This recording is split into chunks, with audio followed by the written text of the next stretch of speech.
In this video, we're going to discuss the poor man's AK-47, which basically is an SKS rifle with one of these wonderful 30-round magazines attached on them. Okay, so this story takes us back to the dark days of what was usually referred to as the assault weapons ban in the 90s. Now I'll give you a quick history lesson on these guns. Back when they changed the law, and basically they changed the law that stated anything manufactured, any design manufactured before 1946 could be imported, considered a curio relic or an antique, an obsolete gun. So what happened is when they passed that law, and I forget the name of it, I'll bring this over where we can look at it a little better. Okay, when that law was passed in the late 80s, it opened the floodgates for a huge amount of World War II style surplus guns to come in. And also at the same time, China was given special trade status or something under the Clinton administration, or maybe not the Clinton administration, maybe under the Bush administration. But they had a ton of old stuff to dump, plus they had their SKS, which I guess this was designed prior to 46. So this one got in under the wire. So, and again, it all comes down to money. This whole story is about money. The reason they stopped the influx of surplus guns after the 50s and 60s is because the cheaper guns hurt many of the established gun manufacturers like Remington, Winchester, whatever. Because you could go and buy an old surplus gun in a suitable caliber, be it 8mm, 7mm, or you could just buy the actions and make a custom gun that was more reasonably priced, and for somebody, people used to like to do that. So they kind of wanted to get rid of the Saturday night specials, the cheap handguns, the military surplus guns. So in '68, when they changed the laws, they kind of cut off the importation of stuff. But then when they reclassified it in the 80s, it opened up the floodgates. Now, back then, I'd say this is 1986, 1987. I could go buy an SKS rifle with the folding bayonet, a sling, the canvas chest pouches, all brand new with military markings. You know, it was a military rifle, had a Arsenal stamp on it and a date and everything else, for $180. I got the whole shebang. And I think a case of 1,100 rounds, a 7.62 by 39, was like 85 bucks. Okay, prior to that, the SKS rifle was extremely rare in this country. The only versions you would find are bringbacks from Vietnam, okay, and they're far and few between and worth a ton of money, somewhere upwards, say like 700 bucks, if you could find one, okay. Then 7.62 by 39 ammo was only available through Norma, because the Cold War was on and all the communist countries that manufactured this stuff could not trade with the United States. So if you did have something like a Finnish Velvet, I knew a guy that had one of them, and it was chambered in that, or an SKS, back then in the 70s, it was $20 for 20 rounds of Norma ammo. Okay, I had an old beat up SKS with a bullet hole through it. It was all corroded and rusted. And I bought a box of ammo and it cost me 20 bucks to shoot it. Okay, I mean, it was too expensive to shoot. And there were no reloading dies, there were no reloading components, none of that shit. So when the Stockton massacre occurred, and then they put in that law that banned basically any type of gun with a detachable magazine, pistol grip, and all this other stuff, The SKS rifle was not included in that because it had a fixed magazine. I'll get it here in a minute. Here's the mag I had to take out to do this conversion. It had a fixed 10-round magazine. Okay, that was not detachable, and it did not have a pistol grip. So this gun fell under the wire. And at the time, an AK-47 was priced about a little over 300 bucks. Let's say $300 to $350. Okay, I didn't buy one because the market was also awash with all kinds of World War II bolt-action rifles. Just about any type of Enfield, Swedish Mausers, you know, all the South American stuff. There was stuff coming from Chile, Brazil, Argentina, all the different variations in that. Hakim's, Rashid rifles from Egypt, the French guns, the French rifles, the Mosses, all of this stuff was pouring in. So, and basically that stuff was priced at about, say, 125 bucks for a real nice example. So I could buy 3 really nice Mauser style bolt action rifles for about the same price as AK-47.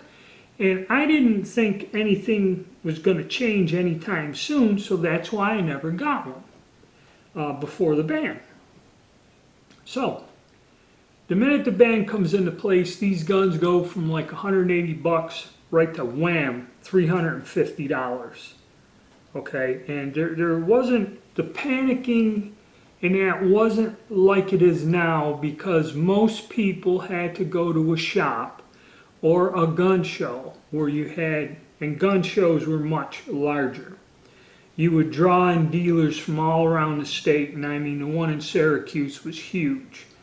We had it at the National Guard Armory building, and I mean there had to be, I don't know, 1,000, and it's true, that's when you had like 1,000 different vendors. Okay, that's where you went to buy these guns. Not online, not with your curio and relic. That was, some people had them then, but that was not a popular way to purchase. You went to a place, a gun show or a gun shop, which I had one that he kept all his stuff in stock locally. That's where you bought. There was no internet, there was no going online. You could get a copy of the Shotgun News, and if you found an advertisement, you go to your local dealer, and whatever he would charge you, a lot of times the guy would say, whatever you see advertised, pay the price, the shipping, and $50, and I'll order it for you. Okay, it was usually the deal. He said, I'm making 50 bucks to handle the transfer, the papers, and ordering it for you because you don't have a license, which was about a standard thing back then. So, and you had to mail it in. There was no, you had to fill out a form, send a check, or pay him. You know, he had to get it on his account and all this other stuff. There was no ordering online or using a credit card. In other words, the dealer ordered it for you, special order, and usually the deal was they tack on 50 bucks. So now, so the price jumped rapidly, say in 3 months. You're selling these for 180 bucks, now they're 350. Okay, so this is when the first time I've ever seen a panic. So people start buying these things like crazy. And so now the thing is, well, I can't get an AK-47. How do I get one like this? And this is where the aftermarket came. Since you could no longer import AK-47s, once the existing stock was sold for whatever price they got for them, that was it. Ended. No more. But you can still get these SKSs. So now, this is a TAPCO magazine. So people started coming up with an idea to put an extended magazine, stocks, muzzle brakes, all kinds of stuff. There are all kinds of aftermarket parts for these guns. And this was one of them. Now, the interesting story on this is the guy bought this thing back in the 90s. And he bought, this is a TAPCO, I found a thing, a TAPCO magazine. And what you have to do is you disassemble the gun, take out the 10-shot mag, and then you got this contraption, if I can get it to work, alright, that you pull out this whole damn thing, which has this piece here, okay, and this, I don't know, the story is this gentleman bought this gun. They bought 3 or 4 of them, and it's back when they flooded the market and these things were $100 a piece. Now how that came about was, now we're up $350 for an SKS. Well, for some reason they were going to ban China, Norinco especially, it's the Norinco gun, from importing any weapons. Now why would they do that? Again, politics and money. Why they allowed the French, the English, and everybody to sell their old World War II guns on the market. It was a political thing where they didn't like where the money was going in China, because the way it was, China's still a communist government, and somehow certain individuals, through the sale of these guns, because they controlled them, they were military generals or some weird shit, certain people were getting a lot of money. And with money comes power, and this was kind of a threat to the US government, and so all of a sudden they were putting legislature through to ban the sale of Chinese-made weapons, which the SKS and several handguns and that. I think the only thing the Chinese can import to this day are shotguns in the United States. Canada can still get these guns and handguns in different countries, but not in the USA. So as usual, an insider tips off the Chinese. The Chinese see this giant flow of money coming to an end, and so they panic. And they start doing things with the SKS rifle because it's very popular, and they start changing how it's manufactured, and it got to the point, just, you know, as fast as they could, as much of the paperwork they could get done, and as much as the purchasing, like when you import, you write up a paper saying I want to import 100,000 rifles.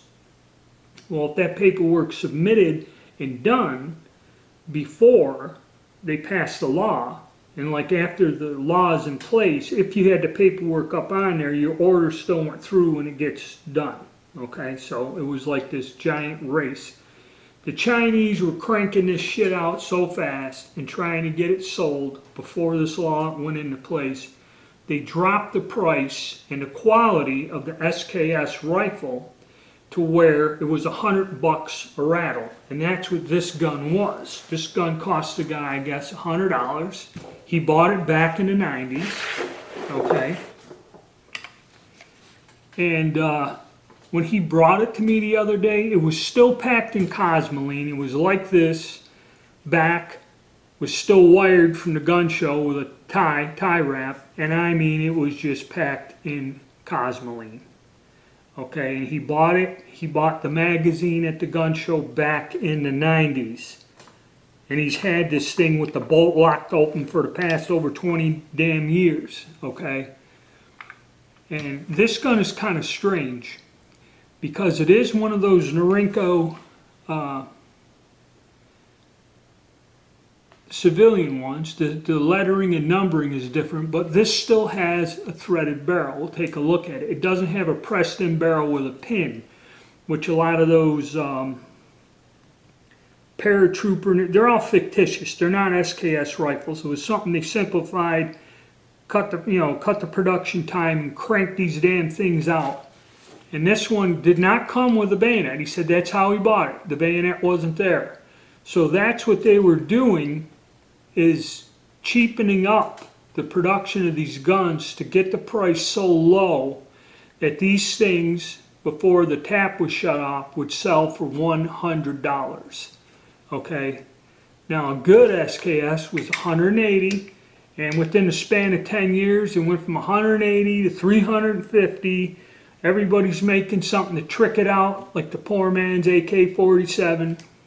And then in the end, the Chinese were producing some pretty, I don't call them SKSs. They're some kind of fictitious thing, and they're, you know, how good they are on it, they shoot. But if you compare an actual SKS with a threaded barrel and everything to those $100 specials, there is a visible difference in quality, how they hold up or something, because the Chinese steel is pretty damn good. It's hard. So it ain't going to wear out or break because of shitty steel, but they just cheapen the design. Okay. So we'll take a look at this, but I'm going to do an excerpt in here. Collecting SKSs and that could have been a decent hobby, but when they flooded the market with these low-cost guns, they totally screwed up the whole collectability. Because those guns are not SKSs. Okay, this is kind of close, but some of the other types with the pin that holds the pressed-in barrel and that's not an SKS. You know, that's why they were $100. And this has a plastic handguard. And once they did that and flooded the market, interesting point in history here, and I'm going to talk about another gun that was the most popular center fire rifle owned in the United States of America prior to the Chinese flood the market in the 90s, where they got cut off with these knockoff SKSs. Okay, prior to these bans and rushes and everything, the most commonly owned and most popular center fire sporting rifle in the United States of America was the Winchester Model 94 and all its different variations and calibers. Okay, this one's 30-30, one of the most common. The next one after that's 32 Special. Now, this gun was in production since 1894. Okay, they were relatively inexpensive. I think I bought one brand new in a gun shop. It was like $230 back in 1986, and that was an angle eject that was drilled and tapped, so it was kind of like a new variation. This one here, I long since sold it, was made about 1975, and it's just a plain one. It's not an angle eject. It, you know, for almost till the 90s, well, 90s, 100 years, the gun was unchanged. Okay, very popular, simple weapon, you know, accurate enough for hunting. It was a very popular gun. And in 100 years, they made millions of them, and this was the most commonly owned firearm in the United States of America in terms of center fire rifles. Okay? Within a period of, say, 12 years, the amount of SKS rifles sold in this country surpassed the sales of the Winchester 94. That's what they're going by, the number of guns produced and sold. Okay, this outstripped them all, the Winchester 94. Okay, within 10 or 12 years, the Chinese did it with the SKS. So now we'll take a look at this special, and you have to remember there are variations. Okay, after the ban, my friend bought one that was like a military style gun, but it looked like it was put together from parts. The handguard didn't match, and it was used, and it wasn't new, and he paid $3.50 for it. I remember that. But this one is the standard one. That wood they use, the wood's in nice shape. That didn't change. And like I said, it had the standard 10-round magazine. Now when you look up in here, you could see where this is threaded in. When I had it apart, this barrel is threaded in. It doesn't have a huge pin like on an AK-47. They started pressing the barrels in and pinning them. And in the panic, the Chinese, before they closed the door on them, you would find threaded barrels pressed into the receiver.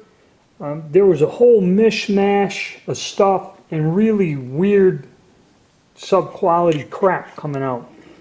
And this also unusually has a plastic upper handguard, not wood.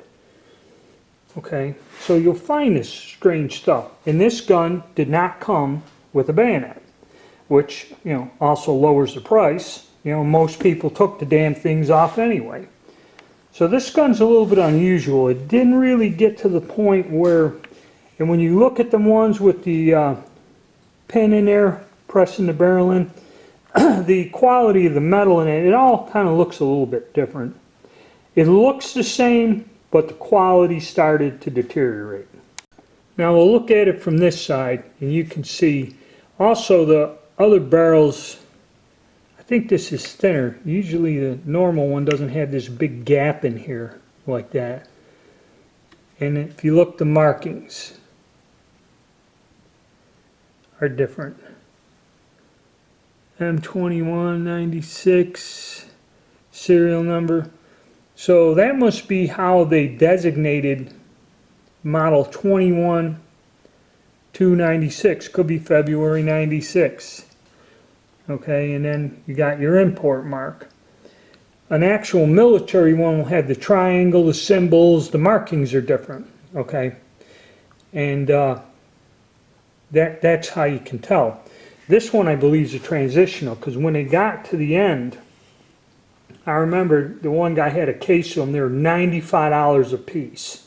And I can't remember, I didn't even look at them. I had a good one, I was happy with it. I can't remember if they came with bayonets or not. I don't think this came with the canvas thing and sling. I don't believe it came with it. So that's how they kind of lowered the price. They weren't giving you the canvas chest pouches, they weren't giving you the sling. You still got the cleaning rod, and this does have the kit in the butt plate. Okay, but this one isn't as terrible as some of the ones I seen there towards the end. It's a little bit better, but I believe the guy told me he paid $100 for it. So now he digs this out after sitting around for 20 years, and he wants to cash in on the new Panic. So let's see how our modification, you know, this gun probably would work fine with the 10-round magazine, but we got an AK-47 it out. Alright, so he brought me this magazine with this. I believe it's Tapco. It's an old Tapco mag, polymer, whatever. And there's a little key. Once you press this floor plate down, you can get this little key in there and pull this down and load the magazine. But see, because he asked me, can you change this out for me? And I said, yeah, it's pretty simple. I said, just stop by the house when you're coming by and I'll do it. It should take me a few minutes. He omitted the fact that this gun, it was totally packed in cosmoline and been sitting for 20 years, and it turned into a 3-4 hour cleaning before I could even get it. I couldn't even get it apart. The stuff was caked, and so I had to clean the gun. So the thing I don't like about this, I've never used them. These things are cumbersome, okay? And just trying to get this in here after I've done it. This is a brand new gun, it's never been fired or nothing. And this is new also. So I get the magazine out, and so now I'll try to put it in. I'll show you a couple weird problems I run into with this crap. Alright, so we got our gun. So say you load up your magazine and you want to get it in there. So you gotta kind of angle it in there, you know. I can't seem to get this up in there with the bolt closed, okay? So now you kind of got a problem. You got to get the bolt back and trip the stop, because without the magazine in, so I go up, trip the stop up. So that little piece is up in there, catches the bolt. And just like with the actual SKS, you can load 1-2 rounds, and then once you get way past down into 10, it'll depress that and get it up. So now you got to open the bolt. So you open up the bolt and lock it back, which is going to be, then, okay, then this thing more or less snaps right up in there. Okay, but now you got the bolt back, so you got to press this, and there you go. Okay, and likewise, say you want to change your magazine, this thing don't want to come back until you open it up. Which to me is kind of cumbersome and weird, and you know, it's one thing, you know, to be cool, make it look like an AK-47, but this magazine with this huge thing on the end, how do you carry this? How do you carry more than one? Okay, so obviously, you know, you have to have it back and locked to get these in and out. Okay, so that kind of is something a little bit different, but something, and the impracticality of this crazy stuff. This one's made out of polymer or something. I've seen them in metal. I've seen them made with sheet metal. What you would really want is the SKS. It was modified to take AK-47 magazines. A friend of mine had one of them, and he needed money, and he sold it to this guy, and this guy had it. Somebody seen it, offered him a ton of money, and he and the other guy said, well, I told you I wanted to buy it back or whatever, you know, and whatever. But they did make a version of this that took an actual AK-47 magazine. But I think what it was, by the time they developed it, they got cut off from importing any more weapons into the U.S. But you will find variations of the SKS if you're into it, okay? I'm kind of not into non-military standard things. You know, it's not a military version, or no military used an SKS style rifle with AK-47 magazine adaptation, but it leaves the door open if you like to collect that, and there's nothing wrong with it. You have a lot of different strange variations that you can accumulate when these things were reasonable. I'm not quite sure what the going rate is, but I remember back in 08, 09 during the big recession, okay, and I went into a local pawn shop, and he has his used guns in a floor rack on the floor, and all the new stuff's behind the counter, and the handguns are behind the counter, but the long guns are in these racks on the floor, and he must have had 15 of these guns with all these 30-round magazines snapped into them. I guess the local militia went bankrupt. He had about 30 of these with all kinds of different types of 30-round magazines lined up in a rack, different stocks, muzzle brakes and stuff on there. There were tons of them. So the poor man's AK-47, in time of crisis, to the pawn shop it went. Interesting gun. That's my spiel on this. This is something that come my way. I'm doing a job for a friend, and I got to take this out and shoot it. So there'll be another video, I don't know, it might not be till next week, where I go out and see how this contraption works after its modification.